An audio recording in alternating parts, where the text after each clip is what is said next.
ये है जी A B upon में ए डी, मतलब ये, मतलब this upon this is equal to this whole upon this. ये भी एक स्टैंडर्ड रिजल्ट है ट्राइंगल्स की, है कि नहीं? क्या है?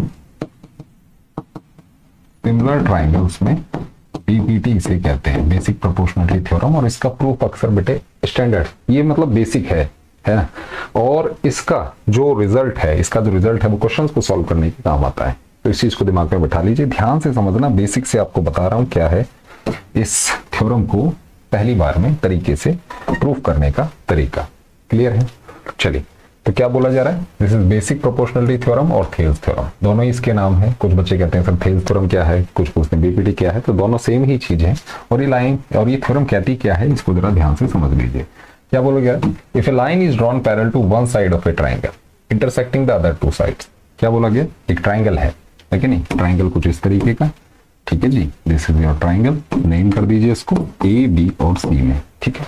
क्या बोला जा रहा है? If a line is drawn parallel to one side of a triangle, one side मतलब ये हम ले लेते हैं सो कॉल्ड वन साइड, ठीक है, दिस इज द साइड। इसके पैरेलल अगर मैंने कोई लाइन ड्रॉ करी है, ये मैंने लाइन ड्रॉ कर दी, इसको हम नाम कह देते हैं एबीसी है, इसे हम डी ले लेते हैं, इसे हम ई ले लेते हैं, ठीक है। तो D E is parallel to base BC, ये हमने हमारे थ्योरम के हिसाब से जो कहता है वो हमने डाल दिया, ठीक है। क्लियर है? अब देखिए, अब इसमें क्या बोला गया है? If a line is drawn parallel to one side of a triangle intersecting the other two sides, जो रिमेनिंग टू साइड्स हैं इसको इंटरसेक्ट करता है, एक को डी पे एक को ई पे। क्लियर है? ठीक है। Then it divides the two sides in the same ratio. ये क्या होगा? ये बोला क्या जा रहा है कि भाई दिस अपॉन दिस जो होगा एंड दिस अपॉन दिस होगा, ये रेशो इक्वल होगा। कहने का मतलब क्या है कि भाई ए डी अपॉन में बी बी जो होगा ये किसके बराबर होगा? ए ई अपॉन में ई सी के बराबर होगा। इतनी बात समझ आती? ठीक है। ये कहानी आपको बोली जा रही है, तो इसका हम प्रूफ करेंगे। ध्यान से देखिएगा, नोट डाउन करते रहा करो, कॉपी पेन लेके बैठा रखो। चलिए, तो इसका प्रूफ करते हैं। लीजिए, बिल्कुल। तो प्रूफ करते टाइम एक चीज का ध्यान रखना है बेटे, कुछ कंस्ट्रक्शन होती है, ठीक है। कंस्ट्रक्शन क्या है? कंस्ट्रक्शंस जो हम एडिशनल फिगर के अंदर ड्रॉ करते हैं, समझे? तो दो हमने कंस्ट्रक्शन डाल दी, हमने बी ई को ज्वाइन कर दिया और डी सी को। लिख दो ज्वाइन बी ई, जो जो करते जा रहे हो वो लिखते जाओ, B E and D C, इन दोनों को हमने ज्वाइन कर दिया, जिससे कि ये दो ट्राइंगल बन गए। एक ये वाला डी ई बी, ई ई बी, ये ट्राइंगल बन गया, और एक बन गया E D C, E D C. बात समझ? ये दो ट्राइंगल हमने ज्वाइन कर ली, बना लिए, ठीक। एक कंस्ट्रक्शन और डाल ली है, यहां से ई से हम ए डी के ऊपर परपेंडिकुलर डालेंगे, इसे हम कह देंगे एम। क्या किया? ई से मैंने एम जोड़ दिया, या कहें ई से मैंने ए डी के ऊपर परपेंडिकुलर डाल दिया। From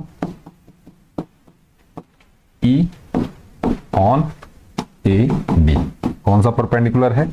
E M is perpendicular to A D. बात समझे? ऐसे लिख देना है। क्लियर है? सिमिलरली हमने एक यहां से कंस्ट्रक्शन डाली, इसे हमने एन कह दिया कि भाई डी एन परपेंडिकुलर है किस पे? ए ई के ऊपर, ए ई के ऊपर। बात समझ आ गई? ये दो हमने परपेंडिकुलर डाल दी, ठीक है जी। बात क्लियर है? अब देखिए, अब जो समझने वाली बात है उसको जरा ध्यान से समझना है, ये सब नोट डाउन कर लेना, ठीक है। चलिए, अब क्या है? अब हमें एक तो ये वाला ट्राइंगल देखना है, हमने दो रेशो लेके चलने हैं। क्या? दो रेशो बनाने, किस किस के? एरियाज के, इसके एरियाज के, ठीक है। एरिया होता है ना, किसी फिगर का हम एरिया निकालते हैं, जैसे कि ये ट्राइंगल है, इसका अगर मैं एरिया निकालना चाहूं तो ये अगर m है तो half base BC multiply AN हो जाएगा। होता है ना ऐसा? ऐसे ही हमने एरिया निकालने हैं, किसके? इस फिगर के अंदर। ध्यान से नोट डाउन कर लीजिए। क्लियर है जी? इसके अंदर हम एरिया निकालेंगे, किस तरीके से निकालेंगे उसे आप समझ लीजिए जरा, नोट डाउन करते रहा करो साइड बाय साइड। भाई एरिया ट्राइंगल, मैंने बोला हम रेशो देंगे किसका? एरियाज का। तो area triangle A D E ये, और अपॉन में area triangle D E B, area triangle D E B. DEB, इस वाले ट्राइंगल का एरिया। एक रेशो ये ले लिया और दूसरा हम रेशो लेंगे area triangle ADE, area triangle ADE upon में एरिया ट्राइंगल EDC। कैसे ही आप इसको नेम कर सकते हैं, कोई दिक्कत वाली बात नहीं। EDC कह दो, CDE कह दो, कोई दिक्कत वाली बात नहीं इसके अंदर, ठीक है। नंबर नहीं कटेंगे आप, ट्राइंगल सेम होना चाहिए, बात समझे। अब इनका हमने एरिया निकालना है। तो बेटे एक चीज आप ये समझिए, मैंने दो रेशो लिए हैं, तो ADE आ रहा है, ADE आ रहा है, area triangle ADE, area triangle ADE, numerators तो सेम ही है, बोलो बात समझ आती है। डिनोमिनेटर और देख लेते हैं। एरिया ट्राइंगल DEB, कहने का मतलब DEB ये वाला और दूसरा ये वाला, है कि नहीं, ये दो ट्राइंगल। अब एरिया ट्राइंगल DEB ये किसके बराबर होगा, एरिया ट्राइंगल EDC। और ऐसा क्यों होगा उसे भी समझ लीजिए। आपने प्रीवियस क्लास में आपने एक चीज समझी होगी, अगर दो पैरेलल लाइन है बेटे, यहां से यहां तक मैं बेस सेलेक्ट कर लेता हूं B से, तो एक ट्राइंगल ये बन रहा है, एक ट्राइंगल ये बन रहा है, एक ट्राइंगल ये बन रहा है, ये तीन ट्राइंगल हैं, 1 2 3। इन तीनों का एरिया क्या होगा, इक्वल होगा। क्या होगा, इक्वल होगा। क्यों होगा, क्योंकि ये सेम पैरेलल लाइंस के बीच में आ रहे हैं। किसके, L1 और L2, ये दो पैरेलल लाइन है, इनके बीच में आ रहे हैं और having the same base. Base कौन सा है, BC। बात समझ आई। तो इन तीनों ट्राइंगल्स का एरिया क्या होता है, इक्वल होता है। और ऐसे ही अगर इनफाइनाइट ट्राइंगल्स हैं तो उन सभी का एरिया क्या होगा, इक्वल होगा, है कि नहीं। क्लियर है। और ये होता कैसे उसे भी समझ लीजिए, यहीं पे समझा देता हूं, ध्यान से समझना। अगर पहले की क्लासेस में नहीं पढ़ा है तो अब समझ लेना। ये बेटे एक ट्राइंगल हुआ, ठीक है, ये बेटे आपका दूसरा ट्राइंगल, ये वाली लाइन इसके पैरेलल है, ये A है, ये B है, ये C है, ये D है। इन दोनों का एरिया इक्वल क्यों होता है बेटे, इस वाले ट्राइंगल की हाइट क्या होगी, यही होगी, CM ले लेता हूं। इस वाले ट्राइंगल की हाइट क्या होगी, यही होगी, अगेन CM। बात समझे, क्योंकि पैरेलल लाइंस के बीच में जो डिस्टेंस होता है ये ऑलवेज इक्वल होता है। और डिस्टेंस की बात करते हैं तो परपेंडिकुलर डिस्टेंस हम बोलते हैं। इतनी खोपड़े में बैठती है बात, क्लियर है, ठीक है जी, मामला क्लियर। तो अगर मैं ABC ट्राइंगल का एरिया बोलूं तो हाफ बेस सेम है, BC मल्टीप्लाई CM आ जाएगा। बोलो बात समझ आई, हाइट तो CM है। इन द सेम वे अगर मैं इस वाले का BDC का बोलूं तो हाफ बेस सेम है, BC मल्टीप्लाई CM हो गया आगे। और ये क्वांटिटी और ये क्वांटिटी दोनों ही इक्वल है, ध्यान से देख लीजिए। इसीलिए हम क्या कहते हैं कि पैरेलल लाइंस के बीच में जितने भी ट्राइंगल्स हैं जो सेम बेस पे बन रहे हैं उन सबका जो एरिया होगा वो इक्वल होगा। नोट डाउन कर लेना, ठीक है। चलिए अब इसे हटा देते हैं। तो मैंने क्या बोला, मैंने बस इतनी सी बात बोली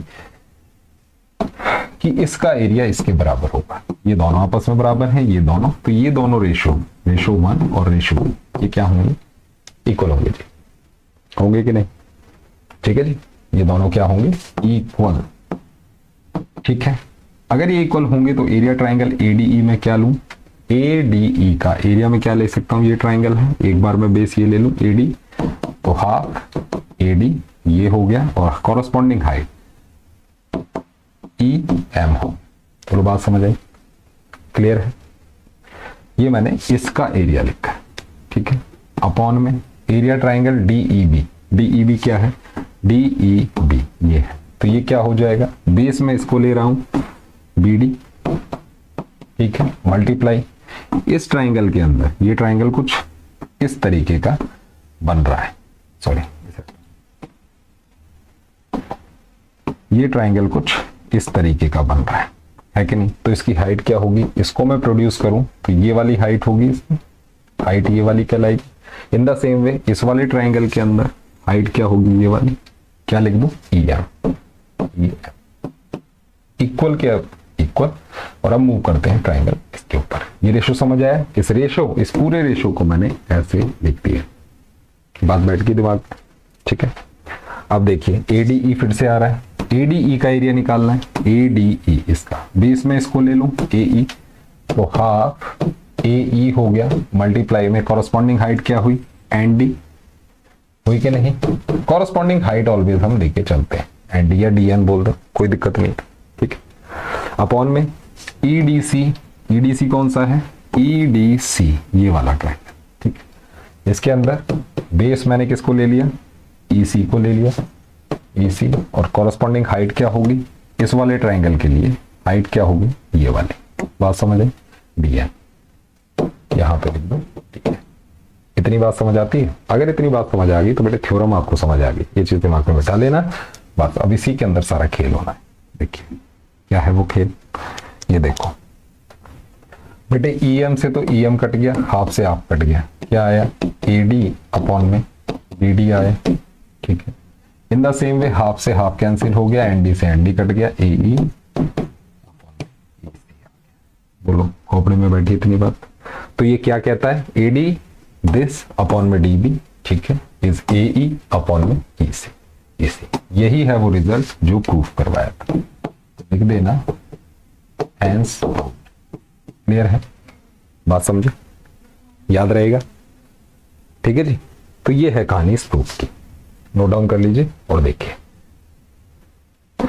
एक चीज और समझते हैं जरा, क्या है वो कहानी उसे भी देख लेते हैं। अब ये थ्योरम तो आपको, प्रूफ तो आपको समझ आ गया, अब इस प्रूफ के ऊपर हमें काम क्या करना है, कैसे हम इसे याद रखेंगे। तो ये प्रूफ कुछ ये कहता है, अब देखिएगा, ये हो गया ए बी सी, ये हो गया डी और ई। अगर ये लाइन इसके पैरेलल है तो ए डी अपॉन में डी बी किसके बराबर होता है, ए ई अपॉन में ई सी के बराबर होता है। ये है वो result, this upon this is equal to this.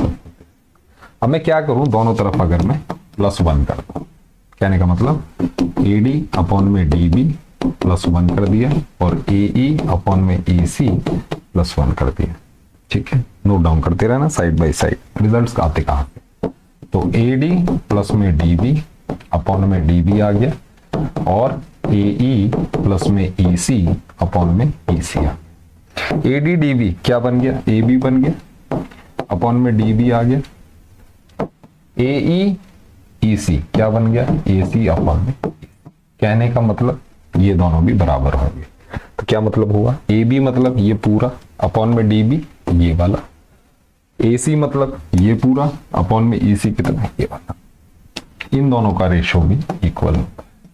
Note down कर लीजिए, ठीक है, ध्यान रहेगा, ठीक है।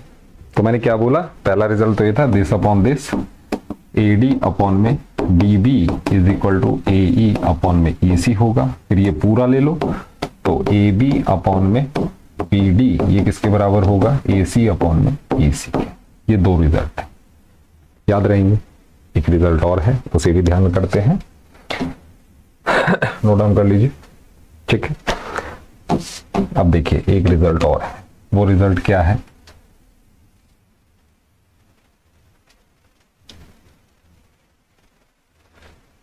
ये मैंने एक ट्रायंगल बनाया कुछ ऐसा, ए बी सी, ये हो गया डी, ये हो गया ई। तो A D this upon this upon D B is equal to A E upon में ई सी होगा, बात समझ गए। ये तो स्टैंडर्ड रिजल्ट है। इन द सेम वे आप इसका रिवर्स कर दीजिए, रेसिप्रोकल ले,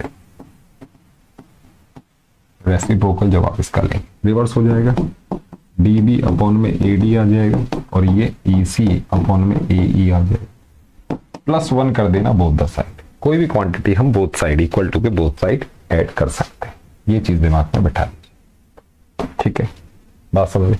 तो क्या होगा, इधर ऐड करते हैं तो डी बी अपॉन में ए डी +1 हुआ और ये ई सी अपॉन में ए ई +1 होगा, बात समझ। एलसीएम ले लेना इसका, एलसीएम लेते हो तो क्या बन जाएगा, ध्यान से देखना भाई, डी बी प्लस में ए डी हो गया अपॉन में ए डी आ गया और यहां पर ई सी प्लस में ए ई हो गया और अपॉन ए ई आ गया, यही होगा।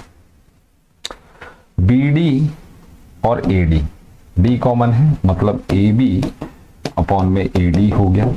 इन द सेम वे यहां ई कॉमन है तो ए सी अपॉन में ए ई हो गया। क्या कहता है ये देखिए, ये जो रिजल्ट आया ये क्या कहता है उसे समझ लीजिए। ए बी है, ये है जी ए बी अपॉन में ए डी, मतलब ये, मतलब this upon this is equal to this whole upon this. ये भी एक स्टैंडर्ड रिजल्ट है, नो डाउट। ठीक है, तो 3 रिजल्ट्स होते हैं बेटे बीपीटी के अंदर।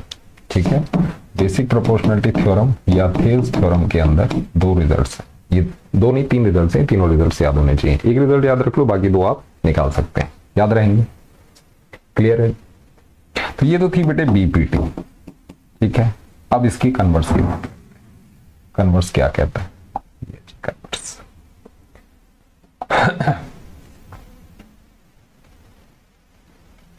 ये क्या कह रहा है? ये कह रहा है converse of basic proportionality theorem, converse of BPT. ये है if a line divides the 2 sides of a triangle in same ratio. क्या बोला गया कि भाई ये एक ट्राइंगल है, ये ए बी सी है, ये डी और ई है। बोला क्या जा रहा है कि भाई A D this upon this, B D ये किसके बराबर है? ए ई इसके अपॉन में ई सी। ये क्या है? गिवन है, खोपड़े में बिठा लेना, ये चीज गिवन है। प्रीवियस में हमने प्रूफ किया था, अब ये गिवन है। Then the line must be parallel to the third side. अब क्या बोला गया कि ये वाली लाइन इसके पैरेलल होगी, ये आपने प्रूव करना है। टू प्रूव मतलब D E is parallel to B C, ये आपने प्रूफ करना है। ठीक है, प्रूव करना है। कहने का मतलब जो पहले गिवन था अब वो प्रूव करना है, और जो रिजल्ट था वो गिवन है। ये होता है कन्वर्स का मतलब। ठीक है, बात समझ में? कैसे प्रूव करोगे?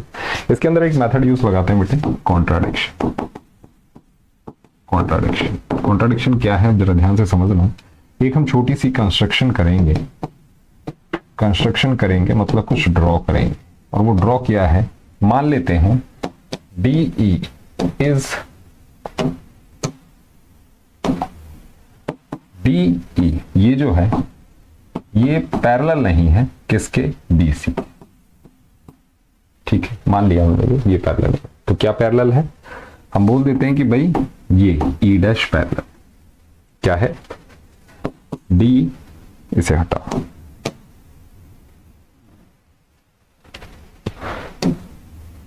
हम क्या देते हैं कि D E dash is parallel to. बात समझे?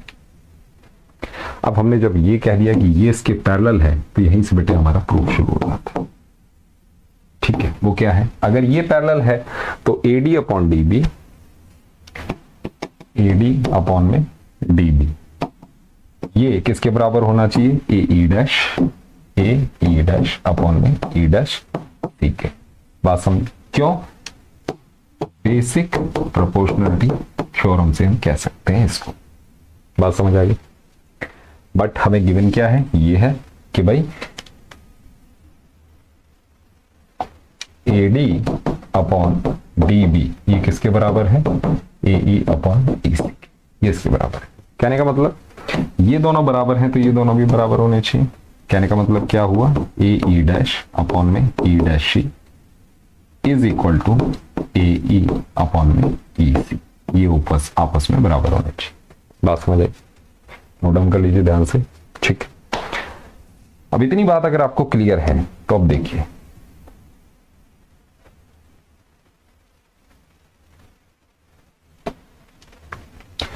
ए ई डैश, अभी तक हम इस रिजल्ट पे पहुंचे कि ए ई डैश जो होगा, ए ई डैश जो होगा और ई डैश सी होगा, ये किसके बराबर होगा? ए ई अपॉन में ई सी प्लस 1 कर दो बोथ द साइड्स। बोलो क्या कहते हो? ऐड किया जा सकता है ना कुछ भी, both the side same quantity add की जा सकती है, तो सेम क्वांटिटी मैंने 1 ले ली। क्लियर है? बस काम हो चुका है। अब ध्यान से देखिएगा, इसे मैं करता हूं तो ई डैश सी प्लस में ए ई डैश अपॉन में ई डैश सी हो गया, और ये हो गया ए ई प्लस में ई सी अपॉन में ई सी। ये कैसे हुआ? यहां पर मैंने एल सी एम लिया, खोपड़े में बैठे। ठीक है, ई डैश मतलब ए सी अपॉन में ई डैश सी, ये किसके बराबर है? ई से ई ए सी अपॉन में ई सी। कहने का मतलब ट्राइंगल हमारा ये था, यहीं पे बना देता हूं बेटे, ए बी सी था, ये डी था, ये ई था, और ये था हमारा ई डैश। अब समझ लो, ए सी अपॉन में ई डैश सी, ए सी अपॉन में ई डैश सी, ठीक है। ये किसके बराबर हो गया? ए सी अपॉन में ई सी। भाई ए सी तो कॉमन है ना दोनों में, ए सी कॉमन है। अब ये कह रहा है कि this is equal to E C, मतलब this is equal to this. तो कहने का मतलब क्या है? अब देखिए इस वाले ट्रायंगल एक बार फिर से देखो, नोट डाउन करते रहना बेटे। ये देखिए यहां पर मैं फिर से बना रहा हूं, ए बी सी, ये डी है, ये ई है, और मैंने यहां पर ई डैश बना। मेरे पास रिजल्ट आ रहा है, ऊपर न्यूमरेटर में ए सी है और ए सी है, ठीक है, कोई दिक्कत नहीं। नीचे ई डैश सी है, ई डैश सी है, और फिर है ई सी, और ये कहने का मतलब अगर ये दो आपस में इक्वल है तो न्यूमरेटर इक्वल है और डिनोमिनेटर इक्वल है। मुझे बात समझ आई? कहने का मतलब क्या है? कहने का मतलब बस इतना सा है कि E dash C is equal to E C, ये दोनों बराबर होने चाहिए। और ये सिचुएशन कब पॉसिबल है? ये तभी पॉसिबल है जब ई एंड ई डैश ये दोनों क्या हो जाए? कोइंसाइड। क्या हो जाए? कोइंसाइड। कहने का मतलब ये एक ही पॉइंट हो, तभी तो ये पॉसिबल है। बात को समझे? क्लियर है? तो हमारा जो मानना था कि ये लाइन इसके पैरेलल है, ये नहीं है, ये कॉन्ट्राडिक्शन हो गई एंड कि भाई लाइन सेम है। लाइन क्या है? सेम है। तो हम कह देंगे yes this line is parallel to this, BC is parallel to DE। Getting my point? इस तरीके से सवाल आपने चला। क्लियर है? तो चलिए मिलते हैं आपसे नेक्स्ट वीडियो में। तो ये थे बेटे बेसिक से प्रूफ, और प्रूफ का रिवीजन चलता रहेगा, क्वेश्चंस लेंगे, बढ़िया तरीके से कॉन्सेप्ट बिल्ड करेंगे बेहतरीन तरीके से। ठीक, चलिए मिलते हैं नेक्स्ट वीडियो में। Thank you.